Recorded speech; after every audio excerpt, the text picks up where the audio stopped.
En este capítulo, Europa en el espacio. Las empresas y los éxitos de la ESA, la agencia fundada en 1975 para dotar a los países del viejo continente de autonomía en este estratégico sector. Desde las ondas lanzadas hacia los cometas hasta los cohetes Ariane. Desde los satélites para la observación terrestre hasta las telecomunicaciones.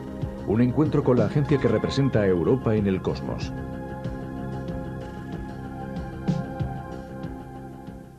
Estados Unidos y la Unión Soviética han monopolizado durante los 40 últimos años la atención del mundo sobre el espacio, especialmente con los vuelos humanos que han representado el aspecto más espectacular y emocionante de las empresas espaciales. Y no se han percatado de que en otros lugares, en Europa en particular, se ha empezado a explorar el cosmos con resultados muy brillantes.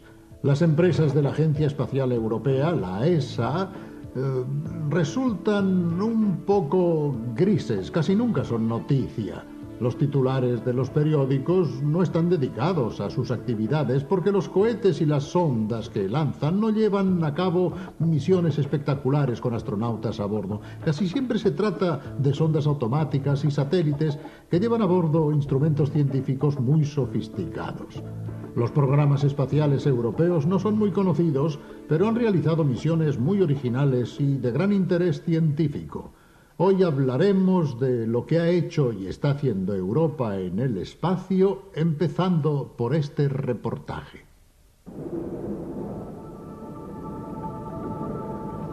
Aunque no pueda presumir de misiones automáticas en las profundidades del espacio cósmico como las de la NASA, la Agencia Espacial Europea ha destacado en los 20 últimos años de actividad por el éxito de sus sondas interplanetarias.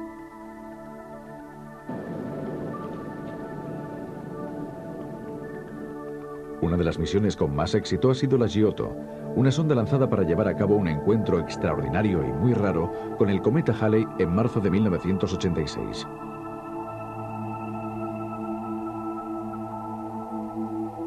Por primera vez, el ojo electrónico de un reportero espacial filmó el núcleo de un cometa y confirmó las sospechas de los astrónomos. Estos resplandecientes cuerpos celestes son en realidad bolas de nieve sucia, enormes icebergs de varios kilómetros de diámetro que se evaporan con el calor del Sol y dejan una larga estela de partículas. La Giotto llegó hasta varios cientos de kilómetros del núcleo del Halley y resultó dañada. Pero antes de averiarse, la cámara transmitió estas estupendas imágenes.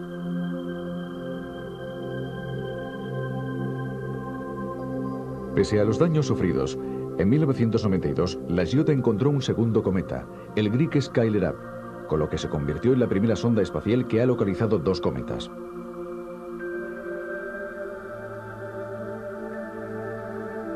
Otra exitosa misión de la Agencia Espacial Europea, la Ulises. Enviada para estudiar los polos del Sol, que son regiones desconocidas porque resultan poco visibles desde la Tierra, la sonda Ulises partió en 1990. Al principio se dirigió hacia Júpiter y gracias a un impulso gravitacional del gran planeta pudo salir del plano en el que orbitan los planetas para situarse en la trayectoria que había de llevarla hacia los polos del Sol. La Ulises ya ha pasado una vez tanto sobre el polo norte como sobre el polo sur y ha descubierto muchas características interesantes del campo magnético y del viento solar, el flujo de partículas emitido constantemente por el Sol. La ESA ha participado igualmente en la construcción del telescopio espacial, proporcionando un instrumento para escrutar las profundidades del cosmos, la cámara para objetos débilmente luminosos. También se han construido en Europa los grandes paneles solares que proporcionan energía al telescopio. Finalmente, la última gran misión que todavía está en curso, la SOHO, el observatorio solar orbitante que vuela alrededor del punto de Lagrange a 1,5 millones de kilómetros de la Tierra, donde las fuerzas gravitacionales terrestre y solar están en perfecto equilibrio. Al igual que la Ulises, también la SOHO está descubriendo muchas novedades sobre nuestra estrella. Gracias a la continua observación, 24 horas al día y 365 días al año, imposible desde la Tierra, la SOHO está midiendo las pulsaciones del Sol, es decir, elevaciones y descensos de decenas de kilómetros en su superficie luminosa, la fotosfera, desencadenados por ondas de presión procedentes de las profundidades incandescentes. Los especiales instrumentos de a bordo también han observado gigantescas perturbaciones de la corona, la evanescente y calentísima atmósfera solar. La SOHO estará en funcionamiento varios años y los científicos consideran que se efectuarán observaciones todavía más interesantes durante el apogeo de su ciclo de actividad. Existe un aspecto en el que normalmente no se piensa demasiado cuando se habla de exploraciones espaciales, y es que los vehículos espaciales son útiles no solo para conocer los cuerpos del sistema solar, planetas, lunas, cometas, etc., sino también para conocer mejor la Tierra. De hecho, conocer mejor la Tierra observándola desde el espacio nos puede permitir administrar mucho mejor nuestros recursos. Con los programas de la ESA, la Agencia Espacial Europea, durante todos estos años ha sido posible contemplar nuestro planeta como jamás había sido visto en el pasado y realizar mediciones relativas, por ejemplo, a la agricultura, la meteorología, el clima y muchísimas otras cosas. Cosas tal vez menos excitantes que las lunas de Júpiter, pero seguramente mucho más importantes. Veamos. La degradación del ambiente terrestre, la evolución climática y la contaminación de las aguas internas y marinas constituyen tres amenazas cada vez más preocupantes. Los suelos agrícolas y de los bosques, cada vez más explotados por el hombre, requieren una vigilancia continua, como las zonas costeras expuestas a una creciente erosión debida al hombre y a las fuerzas naturales. La observación desde el espacio se ha convertido en el único método eficaz y económico para mantener bajo control los fenómenos globales gracias a estudios efectuados con la frecuencia deseada.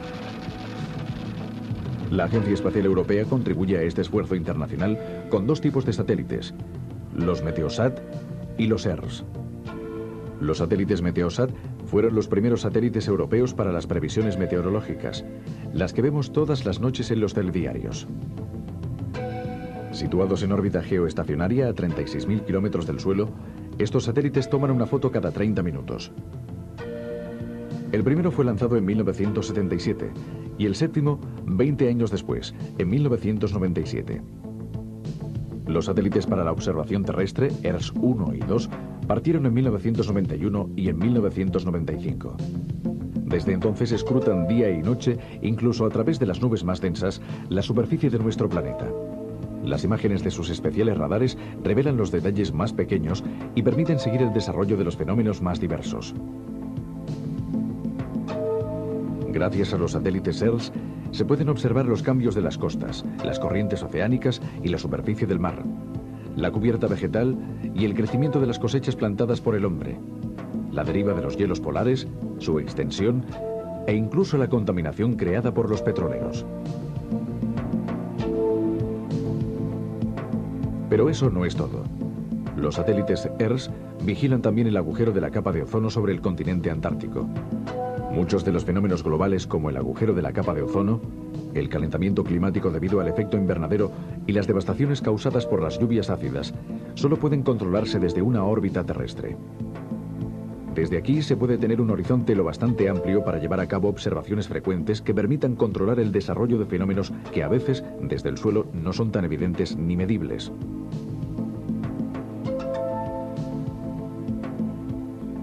Las informaciones transmitidas por los ERS 1 y 2 son recogidas por 25 estaciones repartidas por todo el mundo, y estos datos no se refieren solo a Europa. Junto a otros satélites para la observación terrestre, como los Landsat, los SEASAT, los Nimbus y muchos otros, los ERS forman parte de la red espacial que constantemente vigila nuestro planeta.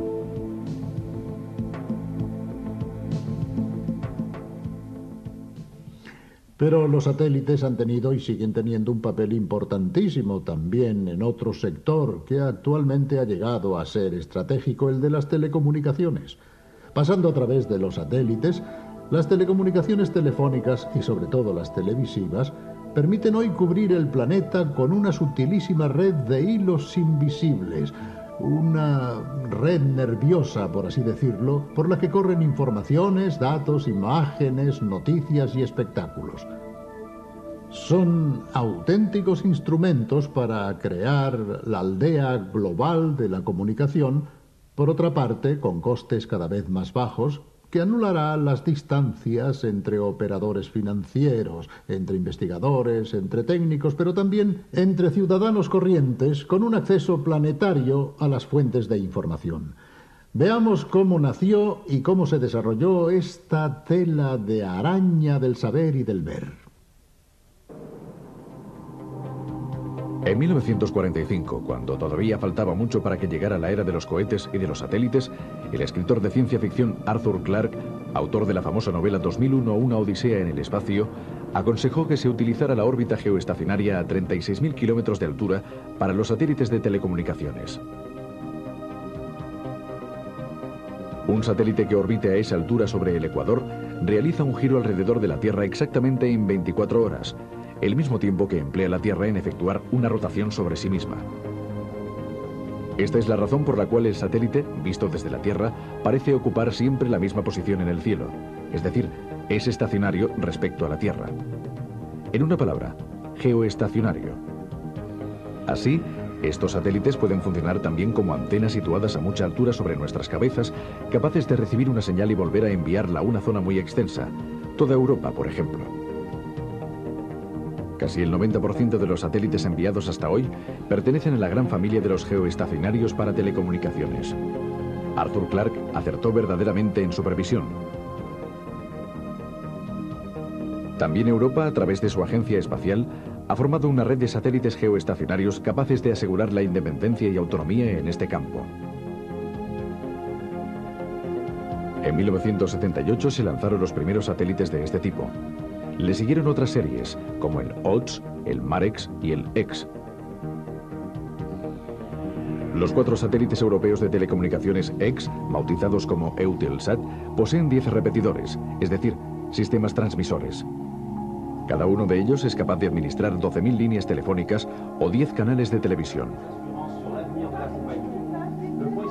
El Olympus, un satélite lanzado en 1989 y que permaneció activo hasta 1993, fue uno de los experimentos más interesantes de los llevados a cabo por la Agencia Espacial Europea, el mayor satélite de telecomunicaciones que jamás ha sido puesto en órbita. Con más de 2 toneladas y unos paneles solares de 26 metros de longitud, ha permitido experimentar nuevos servicios, como la transmisión directa de televisión desde el satélite al espectador y otras señales utilizadas principalmente en el mundo de los negocios, como los teléfonos móviles capaces de actuar en regiones muy amplias.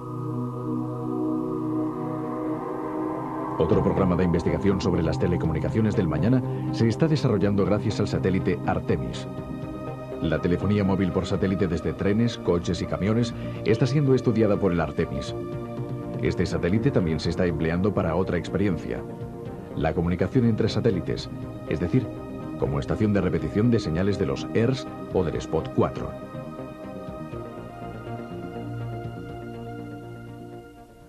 Para estar presentes en el espacio y en la carrera espacial y comercial que permite el espacio, no basta solo con disponer de satélites, es necesario disponer también de lanzadores, es decir, de cohetes. El cohete Ariane es el instrumento con el que Europa ha entrado en la carrera espacial. Distintos modelos de Ariane se han sucedido durante estos 20 años y actualmente hay muchas esperanzas depositadas en el Ariane 5 que podrá transportar hasta 20 toneladas. Veamos más ampliamente cómo es este cohete europeo.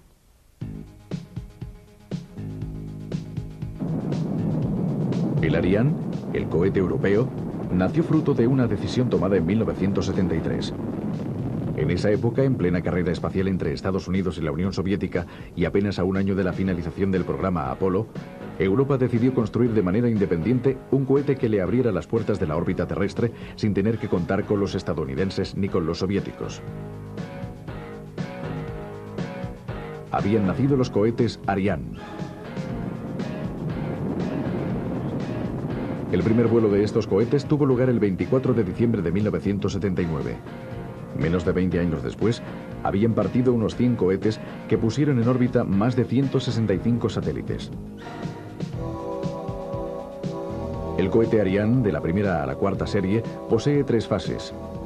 La carga útil, es decir, la transportable en órbita, puede estar compuesta por varios satélites. Se sitúa en la cúspide de la tercera fase bajo una cúpula de protección para evitar los daños provocados por las capas más bajas de la atmósfera, que son atravesadas a altas velocidades. Actualmente el caballo de batalla de Europa en el espacio es el Ariane 4, del que existen varias versiones, una desnuda y otra con 2 o 4 cohetes auxiliares añadidos y fijados a la primera fase para conseguir un empuje mayor cuando sea necesario transportar cargas especialmente pesadas. El nuevo lanzador europeo, todavía más potente, es el Ariane 5, con una concepción completamente nueva respecto a la serie anterior. Pero el primer lanzamiento de prueba, el 4 de junio de 1996, concluyó con un fracaso. Después de apenas 30 segundos de vuelo, el Ariane 5 explotó debido a una avería en su sistema de navegación.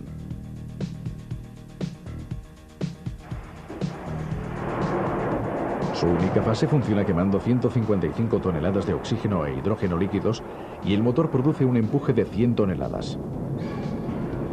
La fase principal lleva adosados 2 cohetes auxiliares de combustible sólido que facilitan un empuje suplementario. Cuando sea operativo, el Ariane 5 podrá poner en órbita de una sola vez hasta 3 satélites, es decir, hasta 7 toneladas. El Ariane 5 es también el cohete que habrá de llevar a los astronautas europeos al espacio. Grandes plataformas, módulos para la estación espacial y cápsulas con astronautas a bordo podrán ser lanzados con este potente cohete. En órbita baja, el Ariane 5 puede transportar incluso hasta 20 toneladas y media. La base de lanzamiento europea se encuentra en Kourou, en la Guayana Francesa, en Sudamérica. Lanzar los cohetes desde Europa es imposible. Si algo no funcionara, el cohete correría el riesgo de caer en zonas habitadas en vez de hacerlo en medio del mar. Se eligió Kourou por su proximidad al Ecuador. Esto facilita el lanzamiento de los satélites que siempre acaban en la órbita ecuatorial. Las rampas, o mejor dicho, los complejos de lanzamiento son 3. Los 2 primeros, llamados ELA-1 y ELA-2, se han utilizado y se siguen utilizando para los cohetes Ariane hasta la 4ª serie. En cambio, para el Ariane 5 se ha preparado una nueva rampa, la ELA-3. El Puerto Espacial Europeo de Kourou ocupa 96.000 hectáreas de superficie, donde trabajan 100 técnicos.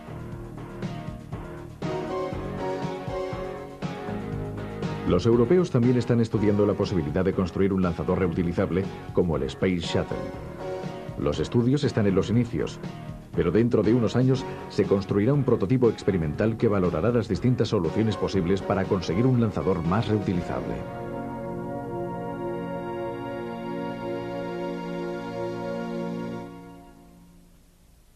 A la espera de poseer un transbordador propio para desplazarse de acá para allá en el espacio, los astronautas europeos hacen de momento autostop en los transbordadores estadounidenses o rusos.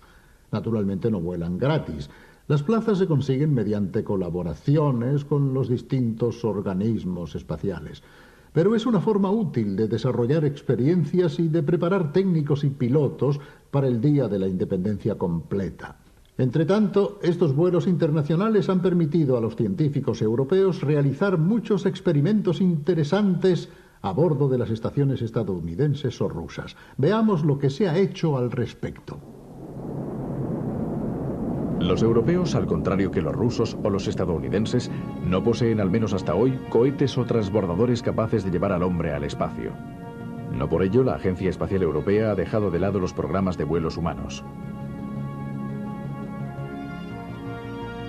Numerosos astronautas europeos han volado muchas veces a bordo del transbordador estadounidense o de la estación Mir.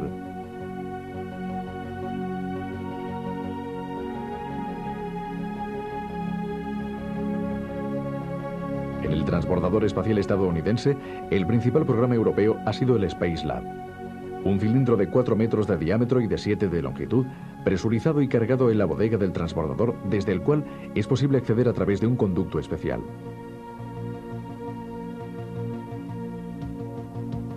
La primera misión del Space Lab tuvo lugar en 1983 y hoy ya hemos llegado a la 16ª. En el interior del laboratorio se llevan a cabo diversos tipos de experimentos: medicina espacial, observaciones astronómicas, física de la microgravedad, biología e investigaciones tecnológicas en ausencia de peso. En 1994 y en 1995, 2 astronautas europeos, Ulf Merbold y Thomas Reiter, participaron en las misiones Euromir 94 y 95 en colaboración con la Agencia Espacial Rusa. Este es el lanzamiento.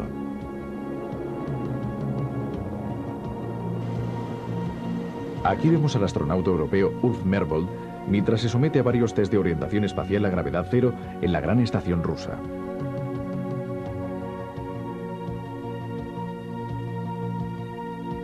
Se ha previsto para antes del 2000 el inicio de la construcción de la Estación Espacial Internacional, en la que participarán, además de la NASA y de los europeos, los rusos, los canadienses y los japoneses. El montaje del complejo edificio espacial se concluirá en el 2002, pero la estación podrá ser habitada unos años antes.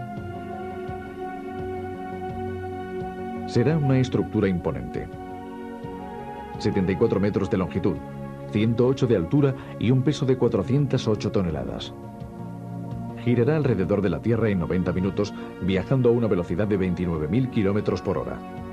Estará formada por 6 módulos de laboratorio, 2 módulos habitables y 7 módulos destinados a contener reservas, víveres, aparatos de recambio y todos los ingenios necesarios para el atraque de vehículos con otros astronautas a bordo o cargas de reabastecimiento. La principal contribución de Europa a la Estación Espacial Internacional será el módulo Columbus presurizado, en el que los astronautas no necesitarán los agobiantes trajes espaciales y que estará unido a la estructura orbitante. El Columbus, un cilindro de 4,5 metros de diámetro y 12 de longitud, funcionará como laboratorio para las más diversas disciplinas, desde las ciencias de los materiales a las ciencias de la vida. Los europeos también están construyendo un sistema para el reabastecimiento automático de la estación llamado ATV. El módulo lanzado con el Ariane 5 servirá para llevar a la estación hasta 7 toneladas de material, incluido el carburante necesario para levantar de vez en cuando la órbita de la estación para que no acabe en la atmósfera. A su regreso, el ATV traerá los desechos y se desintegrará al entrar en contacto con las capas más densas del aire. El primer vuelo está previsto para el 2002. La ESA ya posee un cuerpo de astronautas.